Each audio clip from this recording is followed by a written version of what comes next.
kembali lagi. Ya, baik.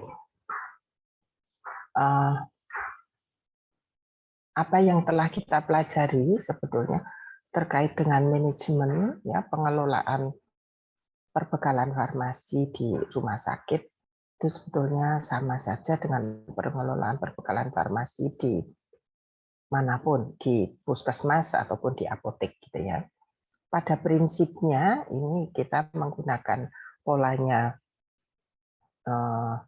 Jonathan Quick itu bahwa adanya circle, gitu ya, siklus dari manajemen ini mulai dari seleksi. Saya kira kemarin juga banyak kita diskusikan. Seleksi ini dilakukan oleh panitia farmasi dan terapi, lalu nanti pengadaannya, procurement, itu diserahkan kepada kepala instalasi farmasi rumah sakit. Begitu juga nanti pengaturan distribusinya di dalam rumah sakit, lalu penggunaannya. Nah, yang berkaitan dengan hal ini, ya, procurement itu tentu diawali dengan perencanaan kebutuhannya, perencanaan berapa banyak yang akan kita sediakan. Pada prinsipnya pengelola farmasi itu mempunyai tanggung jawab besar bahwa semua kebutuhan perbekalan farmasi itu harus selalu tersedia, ya, harus selalu tersedia. Jadi tidak boleh atau jangan sampai ada penolakan permintaan, karena stock out, gitu ya, karena stock out ataupun karena kurang informasi. Kita kurang informasi, ada obat baru, gitu ya. Ini dokter sudah akan menggunakan, tetapi farmasinya belum siap. Itu juga nggak boleh terjadi. Itu sebabnya komunikasi antar tenaga kesehatan di rumah sakit itu sangat penting sekali. Bagaimana kita bisa melakukan komunikasi dengan baik, mengkomunikasikan semua informasi yang dibutuhkan untuk kelancaran penyediaan dan penggunaan perbekalan farmasi.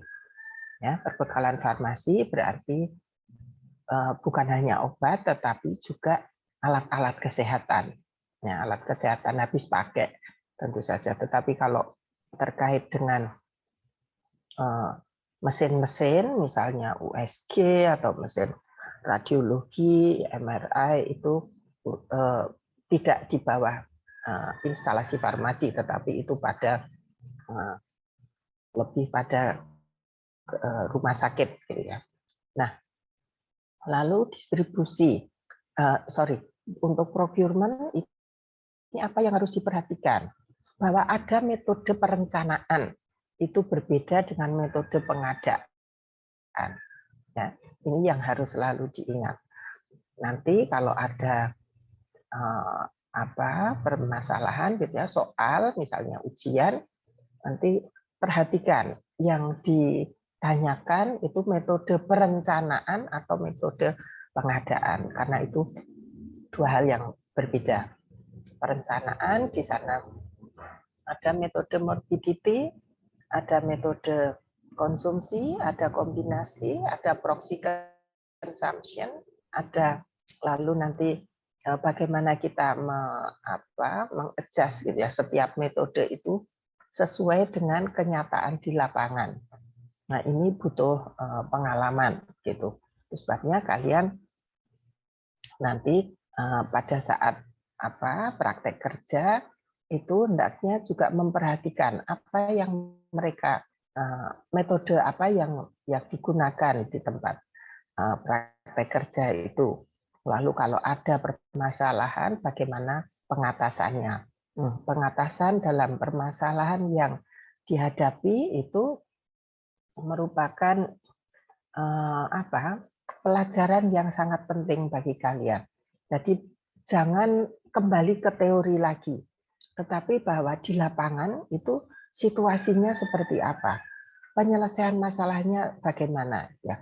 Karena kadang-kadang teori itu sulit sekali untuk diterapkan secara utuh gitu ya, secara letterleh begitu di lapangan. Kenapa ya? Karena lapangannya tentu ada banyak faktor yang harus dipertimbangkan. Nah, ini yang harus dipelajari pada saat praktek kerja nanti. Nah, jangan lupa. Jadi bagaimana kalian bisa melakukan identifikasi permasalahan sekaligus bagaimana penyelesaiannya ya. Secara teori itu sangat penting. Tetapi nanti penyelesaian di lapangan ketika ada penyelesaian yang tidak sesuai teori itu merupakan bahan diskusi yang sangat baik antara para student dengan para pembimbing lapangan. Gitu ya. Carilah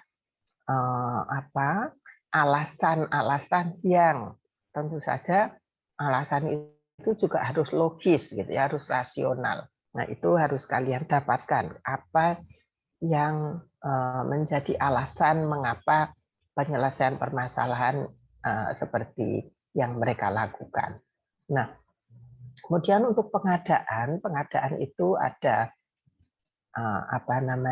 ada just in time gitu ya, ada yang secara reguler melalui PBF gitu, lalu ada yang tender kalau itu kebutuhannya pasti ya, kebutuhan perbekalan farmasi itu dalam jumlah yang besar dan itu pasti gitu ya, untuk setiap tahunnya itu pasti kita membutuhkan sekian banyak perbekalan farmasi tersebut, ya itu boleh kita gunakan metode tender ya. Tender nanti kalian pelajari tender, ada tender terbuka, ada tender tertutup gitu ya.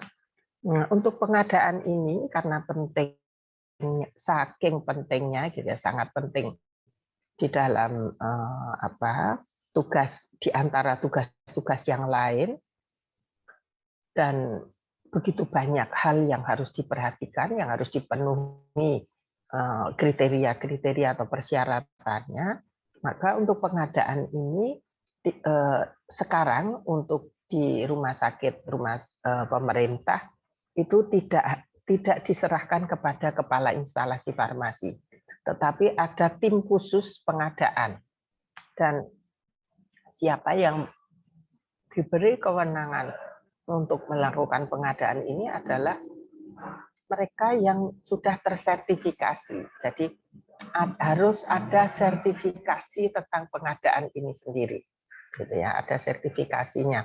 Jadi tidak cukup hanya apoteker, tetapi apoteker yang mempunyai sertifikasi untuk melakukan pengadaan. Itu yang terjadi, gitu ya. Karena apa? Ya karena begitu banyak kepentingan di sana, begitu banyak hal yang harus diawasi, ya, yang harus dipastikan pemenuhan persyaratan-persyaratan yang dibutuhkannya, sehingga tadi harus betul-betul orang yang bisa dipercaya, boleh dikatakan demikian. Banyak terjadi penyelewengan di sana, ya, banyak terjadi main mata antara pelaku pengadaan dengan mereka yang akan mensuplai obat-obat dan perbekalan farmasi di rumah sakit ini. Sehingga lalu tadi ada kebijakan pemerintah bahwa untuk pengadaan logistik itu harus orang yang tersertifikasi.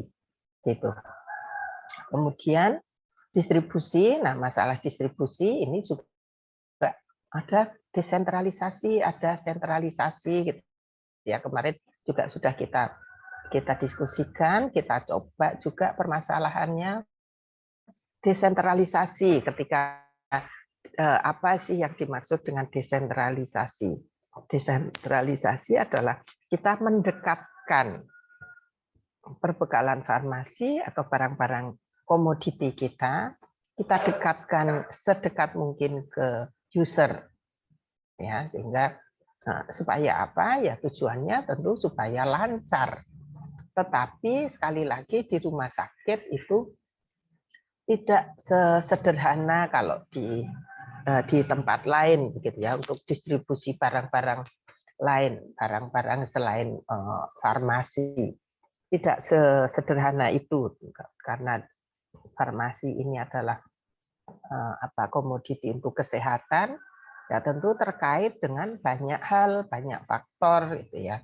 Karena ada dokter, ada perawat gitu ya. Nah, ini harus tetap diperhatikan bagaimana supaya distribusi ini betul-betul sesuai dengan tujuannya, bisa mencapai tujuannya, yaitu tidak terjadi keterlambatan pada saat pasien-pasien ini harus minum obat, gitu, terutama untuk pasien rawat inap. Itu sangat buruk nilainya ketika pasien rawat inap kok terlambat minum obat gitu ya, sudah di rumah sakit kok masih terlambat minum obatnya. Lah ini merupakan hal yang sangat buruk citranya dalam pengelolaan obat ini gitu ya. Meskipun terkait dengan banyak hal, dengan banyak orang, tetapi bagaimana farmasi ini harus selalu memastikan bahwa obat itu bisa sampai ke tangan pasien on time. Kemudian penggunaan ini bukan hanya kepala instalasi farmasi yang berkepentingan, tetapi juga PFT nantinya. Gitu ya. Bagaimana penggunaan obat itu, apakah tetap on the track, gitu ya, sesuai SOP, sesuai kebijakan, sesuai dengan aturannya atau tidak. Ini harus ada monitoringnya, ya, baik dari kepala instalasi farmasi maupun dari PFT-nya. Ya, jadi kepala instalasi farmasi harus bisa membuat atau merancang sistem yang baik, sistem monitoring yang baik untuk penggunaan obat ini, karena di sanalah yang menentukan keberhasilan terapi dan juga keberhasilan dari tugas-tugasnya instalasi farmasi itu sendiri. Kemudian yang di tengah itu ada manajemen support. Manajemen support ini terdiri dari ada kebijakan, ada keuangan gitu ya, keuangan, fasilitas,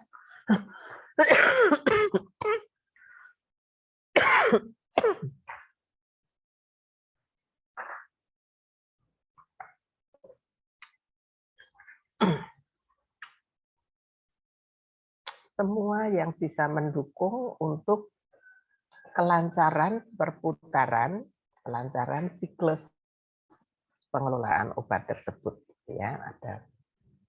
Saya kira itu sudah sangat jelas gitu. Nah, ini jadi apa yang bisa kita lihat di sini ini bahwa DTC itu berhubungan dengan seleksi dan use. DTC itu PFT, ya. Lalu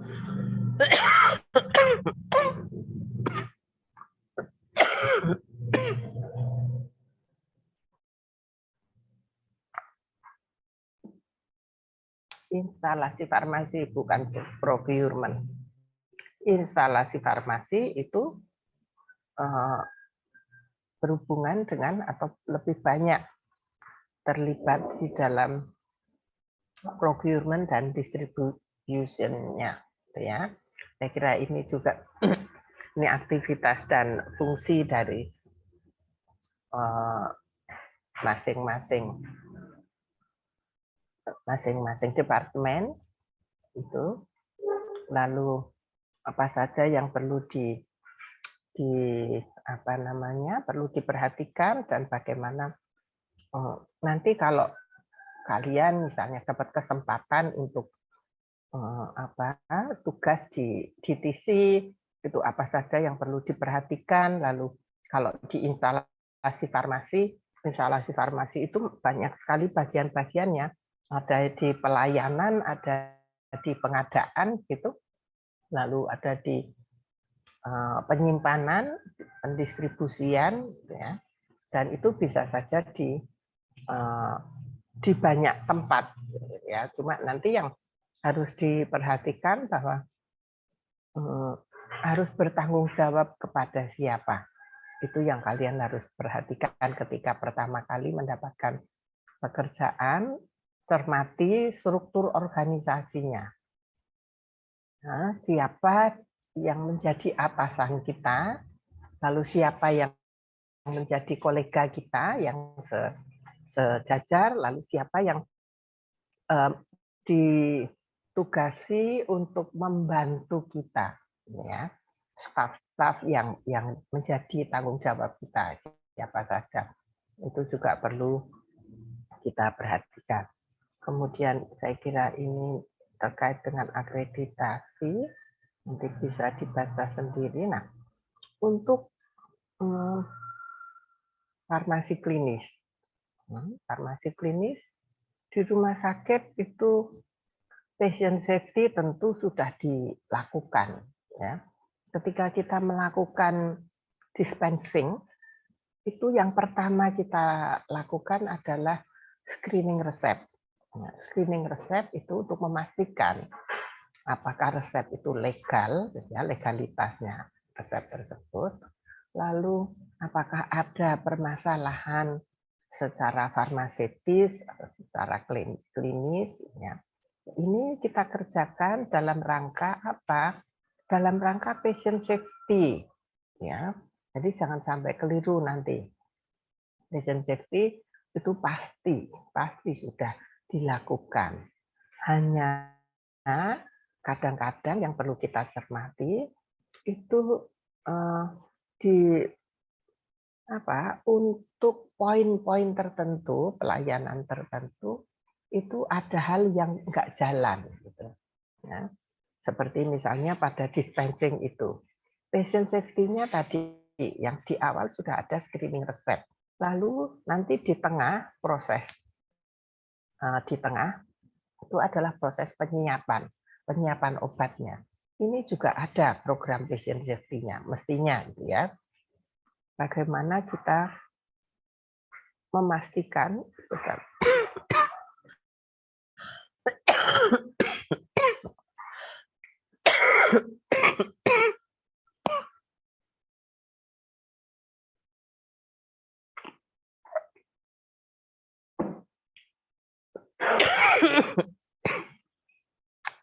Bagaimana kita memastikan bahwa obat yang kita siapkan itu adalah obat yang dibutuhkan oleh pasien tersebut. Ya, jadi harus apa yang kita ambil itu harus sesuai dengan resep yang tertulis pada resepnya, maksudnya. Jadi setiap kali akan mengambil obat tentu resep ini harus dibawa.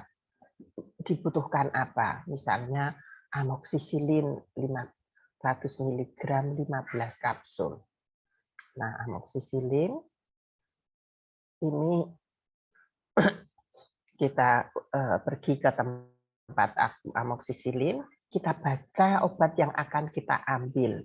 Oh betul, amoksisilin 500, ambil 15, dimasukkan ke kemasannya, tempatnya, gitu ya, klip plastik biasanya. Lalu ketika akan mengembalikan obat ini, kita baca sekali lagi. Yang saya ambil tadi betul amoksisilin. Nah, seperti itu, gitu ya.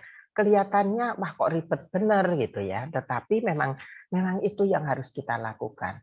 Kenapa? Tadi dalam rangka patient safety tadi, gitu.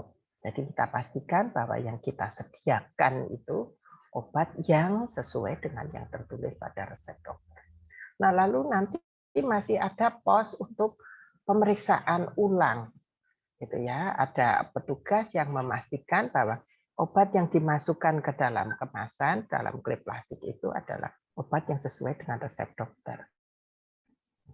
Nama pasiennya betul, aturan pakainya pada etiket betul, nama obatnya betul, ya. Baru pasiennya dipanggil, gitu kan? Pasiennya dipanggil lalu diberikan KIE. Apa yang harus mereka ketahui?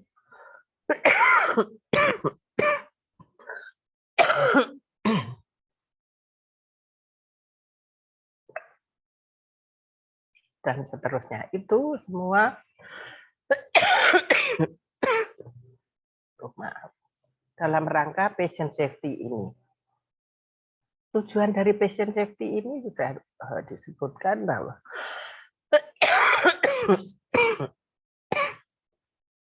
apa? Better health outcomes itu jelas gitu ya. Kemudian jadi bukan hanya untuk keselamatan pasien, tetapi yang lebih detail adalah better health outcomes ya. Lalu improve patient safety jelas ya, reduce risk and harm ya, untuk mengurangi risiko yang merugikan itu. Lalu juga low cost itu kalau low cost ini hubungannya dengan apa? Dengan affordability-nya gitu ya. Enhance patient experience gitu. Nah, ini bagaimana kita bisa memastikan bahwa semua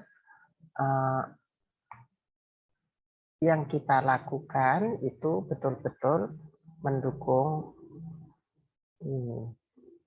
program patient safety ini. Sorry. Salah ini.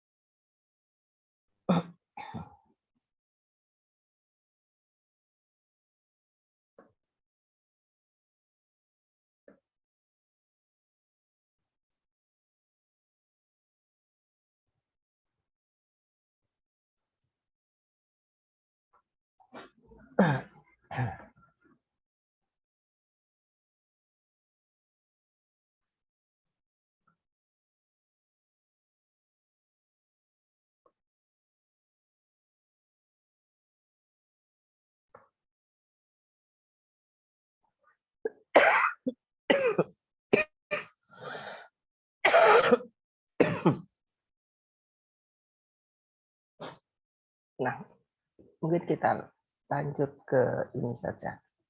Kasus 1 ya, kita lihat.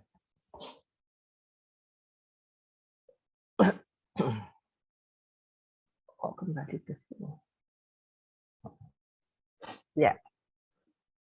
Pada kasus 1 atau mungkin sampai di sini ada yang mau bertanya terkait dengan materi yang manajemen dan klinis.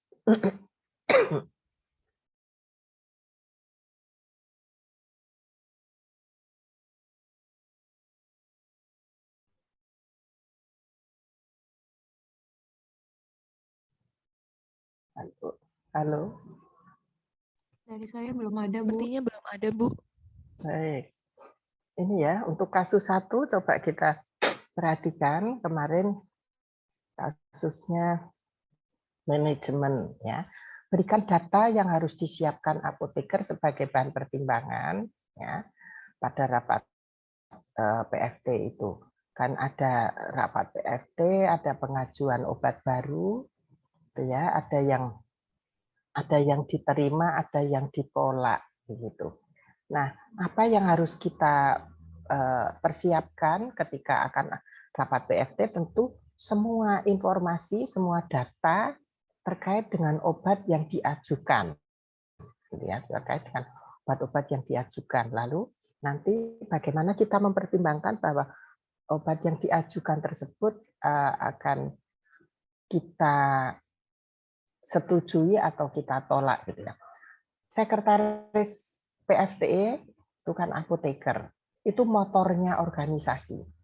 Bagaimana apoteker itu harus bisa memberikan penjelasan gitu ya, terkait dengan obat-obat tersebut. Jadi bagaimana apoteker bisa driving rapat tersebut supaya pertimbangan yang diambil untuk pengambilan keputusan diterima atau ditolak itu betul-betul akurat, gitu ya, betul-betul akurat. Nah, apa pertimbangan kuat yang harus disampaikan dalam rapat agar Kandesartan 16 dan 8 itu dapat disetujui? dan tidak hanya satu sediaan saja yang 8 atau 16. Ini kira-kira pertimbangannya apa saja nih yang perlu?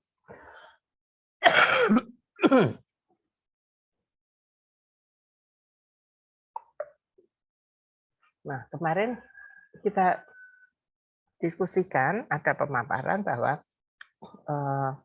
untuk mempertimbangkan hal tersebut bukan sekedar harganya, tetapi biaya ya, yang harus kita perhitungkan adalah biayanya. Biaya tentu perhitungannya berdasarkan harga obatnya, tetapi lalu yang dipertimbangkan adalah biaya akhirnya.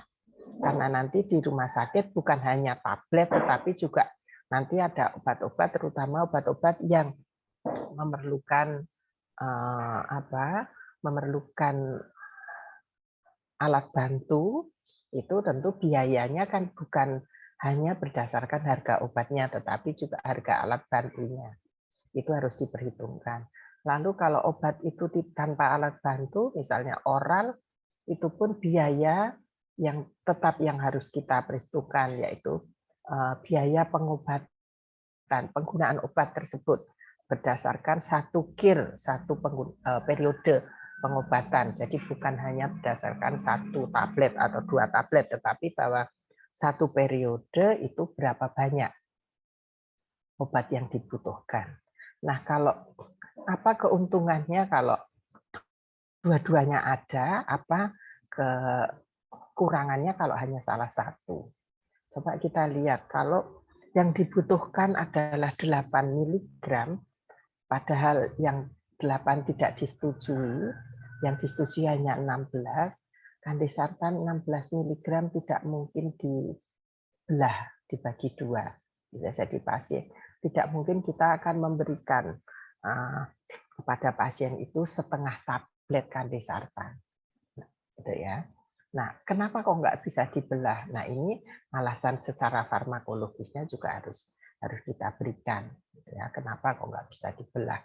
Lalu kalau salah satu, kalau misalnya yang disetujui yang 8, berarti yang 8 saja yang disetujui, supaya kalau butuh 8 kan utuh, kalau 16 nanti dikasih 2 gitu. Nah, ini tentu harganya akan jauh lebih mahal, biaya pengobatannya tentu akan jauh lebih mahal dibandingkan kalau kita menggunakan satu tablet 16 mg. Misalnya seperti itu. Ya, jadi pertimbangan dari segi farmakologis dan dari segi ekonomisnya kita harus kuat, harus kita siapkan semua data-data yang berhubungan ke arah sana, itu yang penting. Kemudian sebagai sekretaris PFT, saudara harus menanggapi dan mempertimbangkan masukan yang disampaikan dalam rapat, gitu ya. Berikan alasan persetujuan dan penolakannya. Saya kira ini mirip, gitu ya, similar dengan yang kedua. Ya. Kemudian bagaimanakah pelayanan resep yang saudara lakukan untuk Ibu Rosa, ya, upaya pengadaannya dengan metode apa? Lah ini kebanyakan kalian itu mengerjakannya, teorinya itu sudah betul, gitu ya, teorinya sudah dikumpulkan lengkap, gitu ya. Tetapi untuk pendaratan untuk menjawab pertanyaan-pertanyaan ini yang belum terjadi, gitu ya. Jadi semua masih diberikan semuanya. Maksud Ibu bahwa dari banyak teori tersebut, mana sebetulnya yang bisa, yang pas gitu kita gunakan untuk menjawab pertanyaan ini. Harus diingat bahwa kita hanya menjawab apa yang ditanyakan. Pertanyaannya adalah dengan metode apa pengadaan obat untuk Ibu Rosa tersebut. Ya, itu saja. Untuk menjawab itu memang kalian harus mempelajari banyak metode pengadaan tadi. Tetapi lalu dari banyak pengadaan itu mana yang paling cocok, mana yang paling sesuai dengan situasi pada saat itu, gitu ya, untuk obat yang dibutuhkan Ibu Rosa tersebut. Itu yang seharusnya kalian lakukan gitu ya. Jadi jawabannya mestinya dari beberapa metode yang ada, metode ini yang paling pas karena apa gitu ya. Jadi karena harus diberi penjelasannya, alasannya kenapa. Untuk menunjukkan bahwa kalian paham dengan metode-metode pengadaan yang ada tersebut. Lalu komunikasi efektif, ya tentu saja komunikasi terhadap dokter penulis resepnya, gitu ya. Komunikasi terhadap perawat, lalu komunikasi terhadap pasiennya. Itu apa? Apa yang harus disampaikan? Ya, bahwa baru disetujui tadi malam, hari ini sudah ada permintaan, kan gitu. Jelas obatnya pasti belum tersedia. Maka apa yang harus dilakukan? Ya, ini sudah disetujui, berarti memang sudah boleh diadakan. Tetapi pengadaan itu butuh waktu, kan gitu. Nah, waktunya berapa lama? Tentu waktunya berdasarkan lead time-nya, ya berapa lama. Mungkin enggak kita mengadakan secara reguler dengan lead time yang ada. Jelas tidak mungkin karena Ibu Rosa sudah mau pulang misalnya. Hari ini dia mau pulang. Ya, lalu apa yang bisa kita upayakan? Maksudnya itu. Nah, ini harus kita komunikasikan. Komunikasikan ke siapa? Ya baik ke dokter penulis resep, perawat maupun ke pasiennya. Kalau just in time itu berapa lama? Just in time juga tentu butuh waktu. Ada lead time-nya juga gitu ya. Lead time untuk just in time itu berapa jam? Ini perlu data ini perlu kalian ketahui untuk dikomunikasikan ke baik ke perawat maupun ke pasiennya supaya nggak komplain kok nunggu obatnya lama sekali.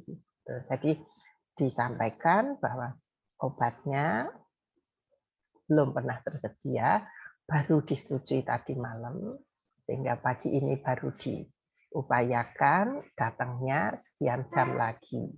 Nah, ini mau nunggu atau nanti dikirim ke rumah, misalnya seperti itu. Ya, itu yang itu perlu kalian waspadai. Karena kalau tanpa komunikasi tentu akan ada komplain.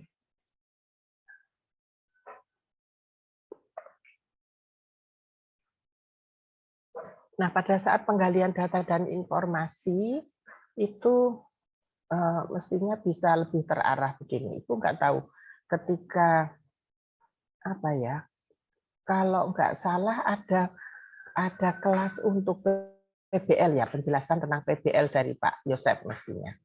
Nah, PBL itu apa? Bagaimana kalian harus melakukannya? Mestinya ada penjelasan itu. Nah, tetapi yang terjadi penggalian data dan informasinya kadang tidak terarah gitu ya, kadang tidak terarah. Lah, kenapa kok tidak terarah? Nah, kalau kalian sebetulnya memegang atau mengikuti guideline, mengikuti ini, pastinya pertanyaan itu akan lebih terarah gitu ya. Jadi kadang-kadang apa yang harus kalian jawab malah kalian tanyakan gitu pada penggalian data dan informasi. Lah ini kan nggak pas gitu ya. Nah, apa saja toh yang harus kita ketahui ya tentu kalau obat itu ini kalian harus kumpulkan gitu ya, kumpulkan. Lalu terkait dengan manajemen ya, ini permasalahan manajemen. Karena nanti pertimbangan tadi penerimaan atau penolakan, tentu informasi terkait obat ini harus lengkap. Mulai dari sifat farmakologis, indikasi, dan seterusnya. Lalu untuk untuk pengadaannya, penggunaannya, apakah ada ada obat alternatifnya atau belum di instalasi farmasi. Ini penting untuk digali, dicari data dan informasinya. Karena kalau sudah ada alternatifnya, ya pastinya sementara gitu, itu bisa kita gunakan. Instalasi farmasi harus selalu mengupayakan bahwa obat yang tersedia di instalasi farmasi itu harus bisa digunakan gitu. Jadi kita harus mengupayakan ketersediaan obat ini betul-betul bisa dimanfaatkan dan bisa diresepkan, digunakan oleh dokter. Kalau dokter meresepkan lain, ya kita harus mengupayakan bisa menggunakan obat yang kita punya ini gitu. Itu kunci gitu ya, itu harus selalu diingat sehingga apakah ada obat alternatifnya yang sudah tersedia atau belum. Ini hampir nggak muncul pertanyaan terkait ini kemarin. Kemudian ketersediaan di pasaran atau di PBF atau Yankes Mitra itu juga harus dipastikan. Apakah obat yang diminta, kalau itu obat baru, apakah sudah tersedia di PBF atau di tempat lain, itu harus dipastikan. Karena kalau kadang-kadang dokter itu karena habis seminar gitu, lalu ada informasi obat baru sampai di rumah, ya, sampai di rumah sakit dia nulis obat itu padahal ternyata belum tersedia di PBF. Lah ini kita harus cari tahu, gitu ya, sehingga bagaimana kita menyetujui obat itu untuk disediakan, tetapi PBF sendiri aja belum tersedia, gitu. Jadi bagaimana kita mau menyediakan. Kemudian lead time kemarin muncul, meskipun ada juga yang lupa kan, untuk menanyakan, ya, lalu besarnya kebutuhan dan harga. Ini permasalahan manajemen. Ada yang mau ditanyakan?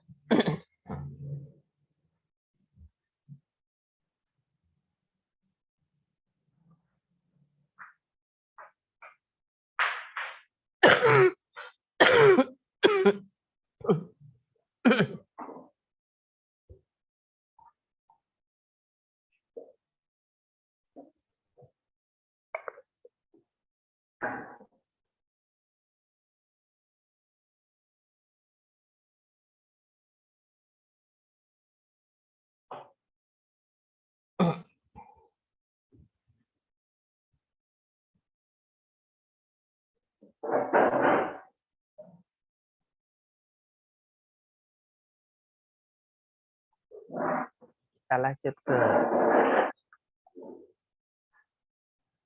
kasus kedua. Pertanyaan pengarahnya, lakukan analisis identifikasi permasalahan dan sebutkan apa masalahnya. Sampai harus Ibu tulis gini, padahal sebetulnya kalau metode belajar PBL itu harusnya sudah otomatis tanpa diminta di pertanyaan pengarah ini, harusnya kalian sudah tahu harus apa yang harus dituliskan gitu, bahwa sebutkan dulu masalah yang ditemukan itu apa. Karena PBL problem based learning kan, identifikasi masalah, jadi masalah yang ditemukan apa itu harus disebutkan dulu. Tetapi karena pada kasus 1 itu banyak yang tidak menyebutkan permasalahan yang ditemukan, nah, lalu Ibu tuliskan ini. Carilah referensi yang relevan gitu ya, untuk menemukan strategi permasalahannya, strategi penyelesaian masalahnya. Lalu lakukan penyelesaian masalah dengan mengisi kolom terapeutik objektif, ini mengisi lembar kerja kemarin, lalu berikan penjelasan terkait analisis yang saudara lakukan. Nah, ini lembar kerjanya. Ya, apa nih yang harus diisi? Kemarin terapeutik objektifnya sudah diketahui, menghindari dampak ESO dan normalisasi fungsi paru dengan segera. Lalu outcome-nya ada. Nah, untuk bisa mencapai itu apa yang harus dilakukan? Ya, revision to plan-nya apa?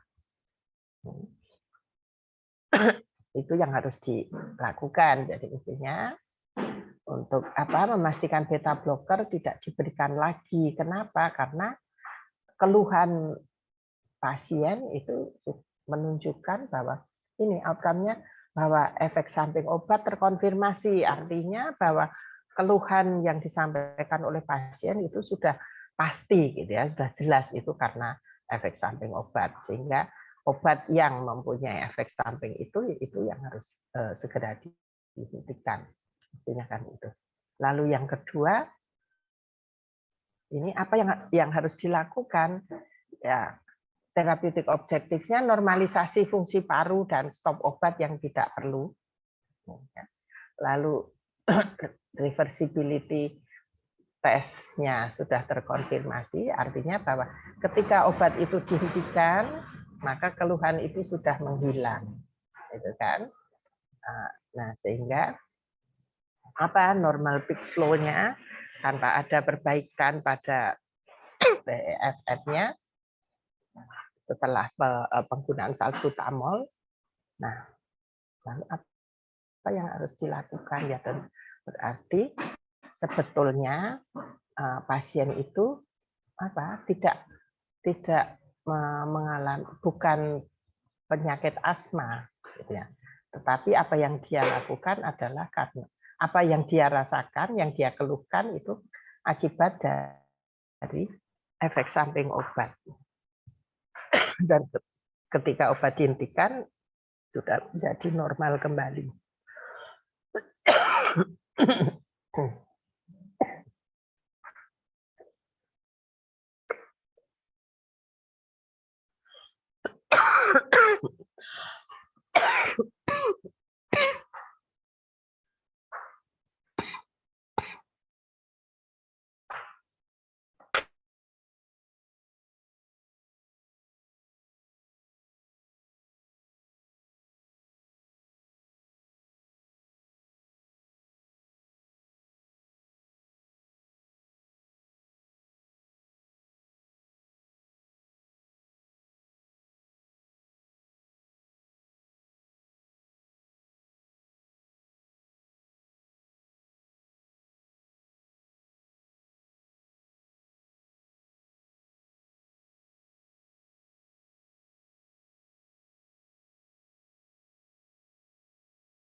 Maaf, Ibu masih batuk ini. Nah, yang ketiga, pemilihan inhaler yang mudah dan efektif tujuannya ya. Efektif penggunaannya dilanjutkan sampai beta blocker stop dan diagnosis asma terkonfirmasi. Gitu ya. Artinya sudah jelas itu bukan asma mestinya, lalu maka ya, pada ininya sudah problemnya teratasi ya, outcome-nya sudah nggak relevan lagi, sudah tidak ada keluhan gitu ya, sudah tidak ada permasalahan lagi mestinya seperti itu. Nah, yang keempat, tekanan darahnya 100, targetnya 120/80 tanpa efek samping.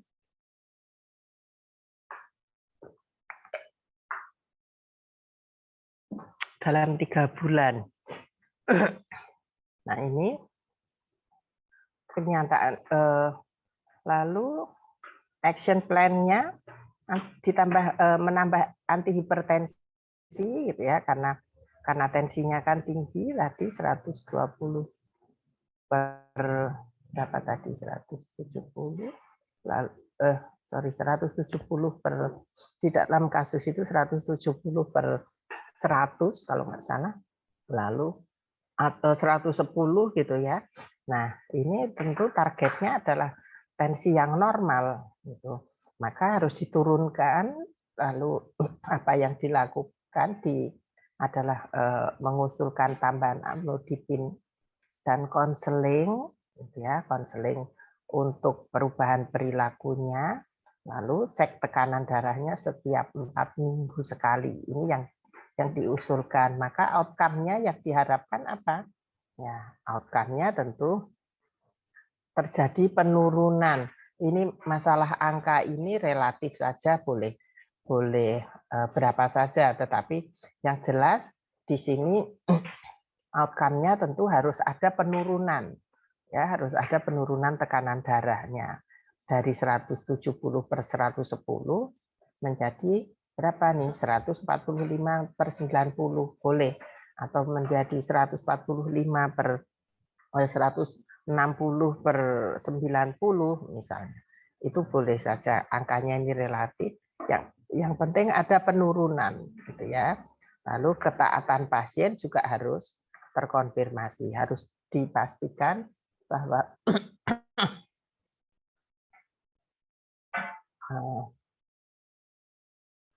pasien taat di dalam minum obat, minum obatnya, dan melakukan apa yang sudah direkomendasikan untuk menjaga hidup sehatnya.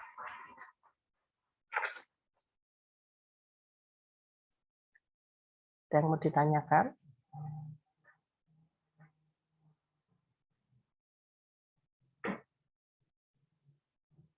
Dari saya belum, Bu.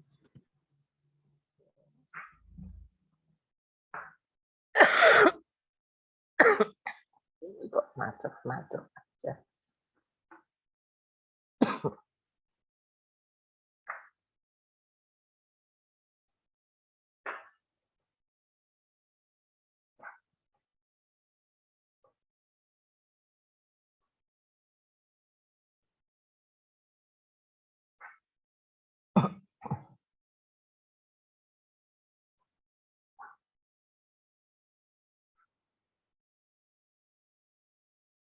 Sekarang kita lihat kasus 3 ya, kasus campuran. Ini buat program patient safety, berapa banyak sediaan yang harus dipesan, sama ya. Buat rencana perbaikan pelayanan, jangka pendek dan jangka panjang, lalu buat skenario-nya. Nah, ketika diminta buat skenario, ya tentu kita buatkan. Tetapi kalau tidak ada instruksi untuk buat skenario, ya tentu cukup disebutkan disebutkan poin-poinnya saja, apa yang perlu disampaikan.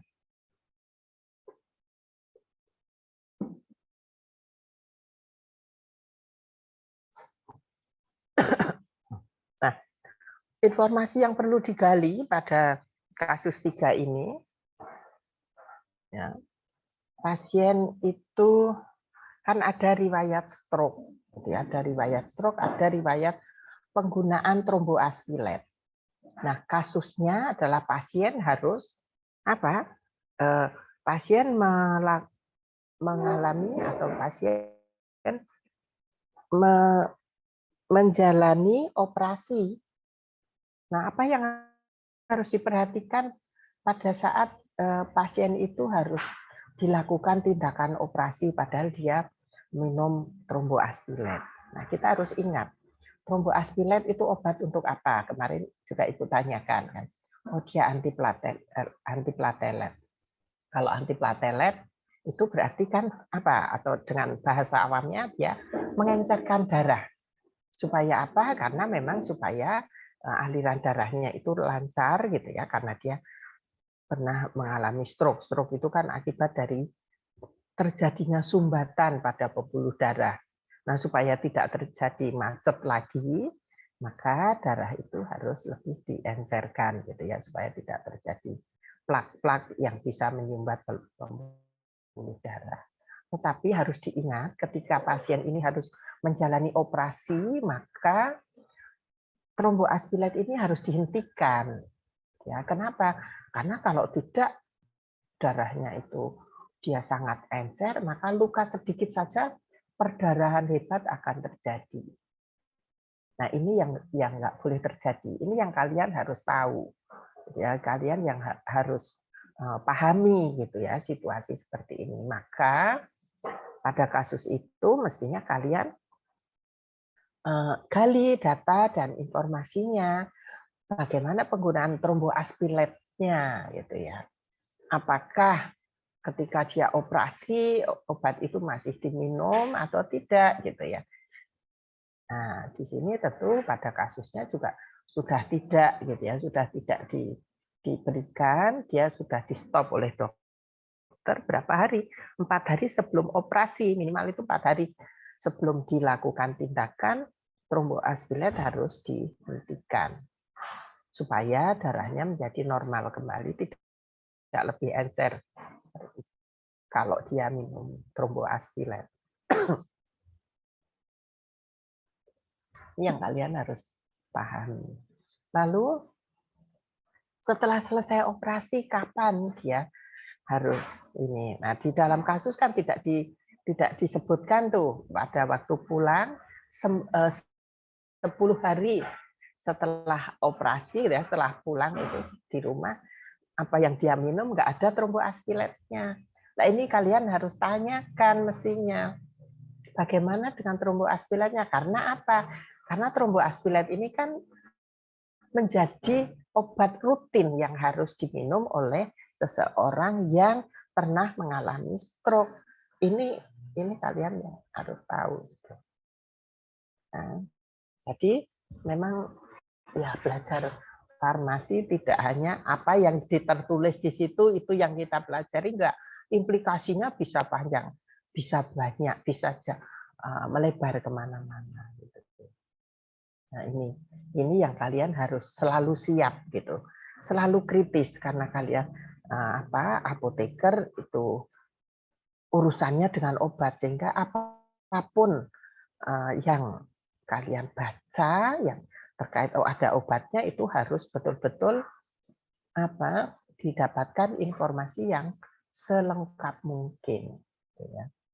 Nah ini obat penting, obat rutin yang harus diminum oleh penderita stroke. Jadi itu harusnya ditanyakan apakah tromboaspilatnya masih diberikan atau tidak. Sehingga kalau tidak ya tentu kita harus merekomendasikan bahwa tromboaspilatnya jangan lupa dokter gitu untuk diberikan. Nah, tapi obat-obat yang untuk operasinya itu nanti ada yang interaksi. Lah itu permasalahan lain lagi. Lalu obat yang untuk operasinya tentu harus dicarikan yang aman, yang tidak interaksi dengan tromboaspilat. Nah, itu juga lalu menjadi rekomendasi yang harus kita berikan lagi. Gitu, ini terkait dengan tromboaspilatnya, gitu ya. Permasalahan farmasi klinisnya kemarin. Kemudian untuk pasien dia memiliki riwayat gastritis kronis gitu ya. Setelah menggunakan ketorolac dia merasakan nyeri, kan ada keluhan pasien tuh nyeri perut bagian tengah sebelah kanan, sebelah kiri ya pada lambungnya.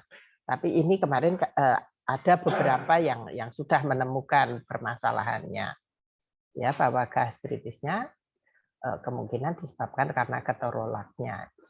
Kalian sudah benar. Kemudian nah sebelum operasi yang pertama gula darah puasanya 80. Itu artinya apa? Ya, gula darah puasa 80 artinya dia normal, tidak ada masalah dengan gula darahnya. Kemudian jumlah penggunaan bufikainnya itu 30 pieces per bulan dari PBF ensofal ya. Waktu tunggunya 3 hari. Ya, ini kemarin kalian temukan. Kemudian distribusinya yang masih belum bagus gitu ya, semua belum pas perbaikannya. Apa sih desentralisasi itu seperti apa? Desentralisasi itu tadi mendekatkan komoditi ke usernya. Tadi kita buka di satelit supaya lebih mudah Tetapi pada kasus ini, bahwa setiap kali dia harus tanya, setiap kali inilah ini perlu dianalisis menggunakan metode apa? Root cause analysis, gitu ya. Dicari penyebabnya apa. Masalah distribusinya desentralisasi sudah oke. Tetapi apa yang perlu diperbaiki? Mestinya kan gitu. Ya, desentralisasi itu bisa individual prescription. Nah, kalau individual prescription ini kelemahannya apa? Kalau kelemahannya kalau dokternya nggak ada, pasiennya juga nggak bisa minum obat karena nggak ada resepnya, dokternya nggak bisa nuliskan resep. Gitu. Lalu kalau UDD, apa sih UDD? Lalu apa bedanya dengan ODD? U dengan O ini beda, gitu ya. Apa apa kelebihan dan kekurangannya? Kalau UDD itu semua disiapkan dari farmasi. Distribusinya setiap kali minum obat farmasi yang mendistribusikan. Jadi kalau pasien itu 4 kali sehari, maka farmasi harus mengirim 4 kali sehari juga ke pasien langsung, ditunggui oleh petugas farmasi, diminum, dipastikan diminum. Itu UDD. Sekarang bayangkan kalau rumah sakit itu pasiennya rawat inapnya ada 300 tempat tidur. Yang 100 4 kali sehari, yang 100 lagi 1 kali sehari, yang 100 lagi 3 kali sehari. Bayangkan betapa ribetnya gitu ya, banyak sekali yang harus dilakukan oleh ini. Butuh berapa banyak petugas farmasi di sana.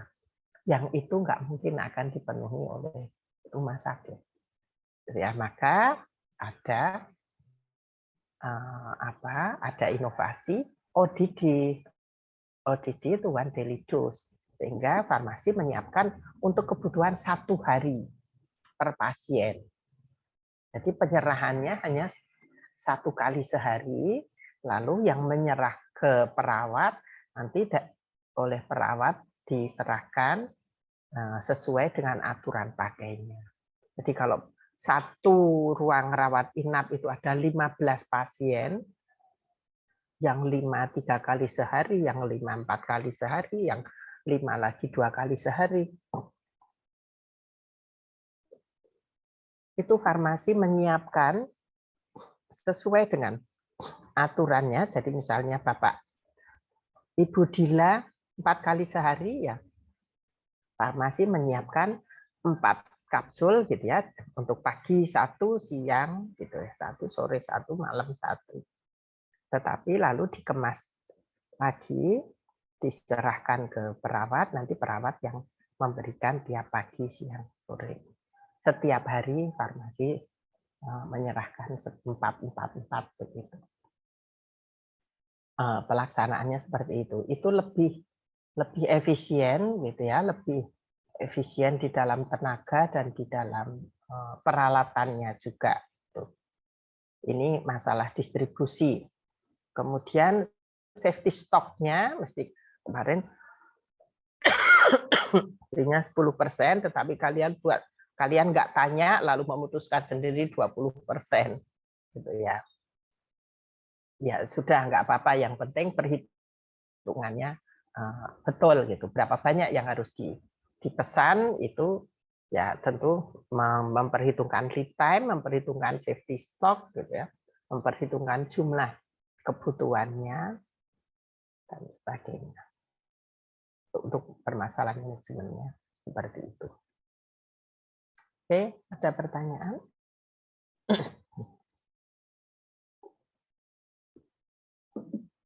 Nah, nanti untuk UAS-nya Ibu ambilkan dari 3 kasus ini tentunya.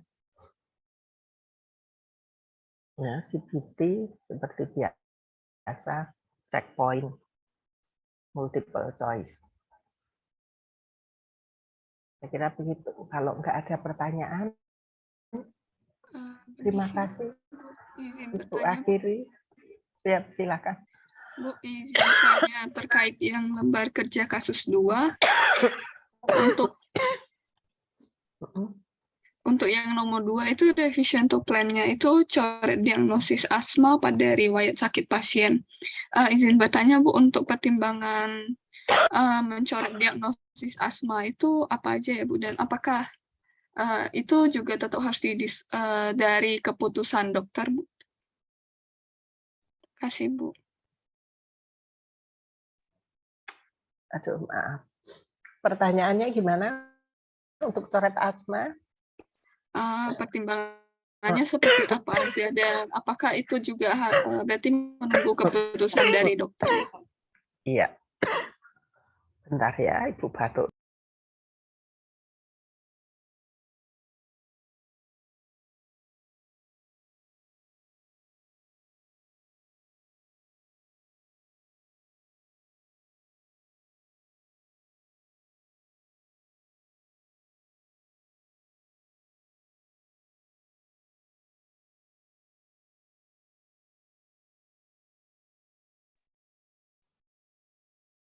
Iya.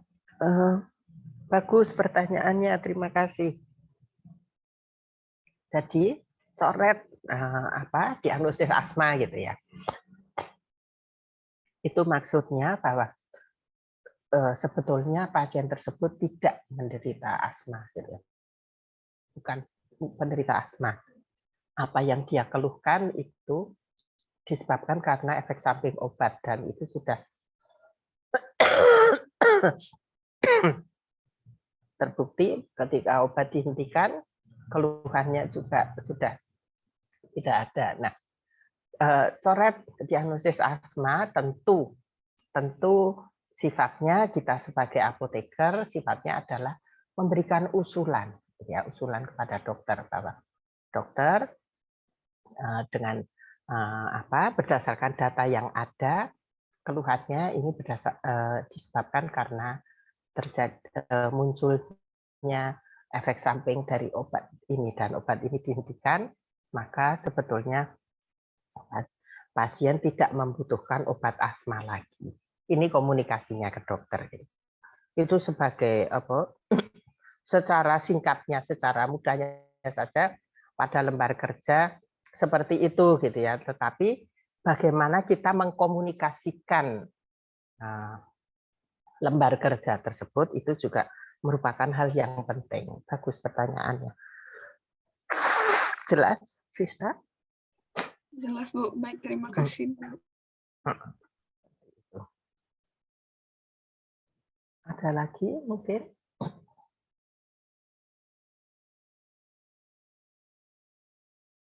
Jadi sekali lagi yang perlu diingat bahwa apa yang kita lakukan itu berdasarkan pengetahuan kita sebagai seorang apoteker, ya, sebagai farmasis. Tentu pengetahuan kita tentang ilmu farmasi itu dulu yang kita lakukan. Lalu bagaimana kita mengkomunikasikan pendapat kita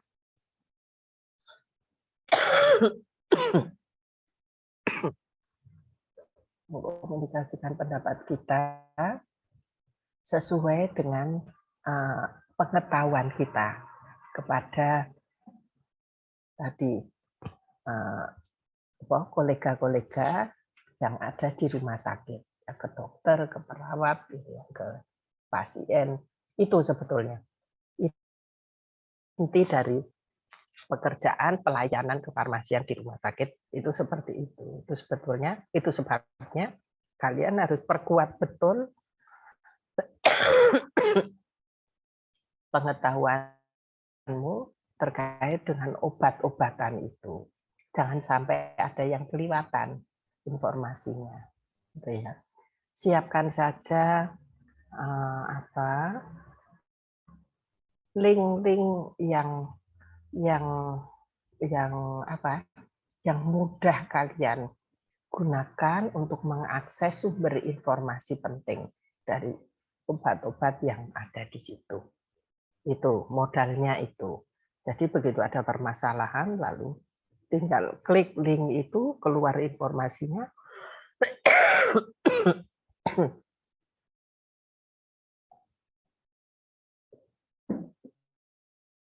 keluar informasinya, lalu bisa kita link, kita implementasikan informasi itu, kita komunikasikan ke mereka, gitu ya, ke dokter, ke direktur, kadang-kadang ke pasien, ke perawat. Kalau dengan direktur biasanya ya lebih banyak masalah manajemen, tetapi juga informasi tentang obat secara klinisnya juga penting kalau direktur keseluruhan. Kalau dengan dokter klinisnya.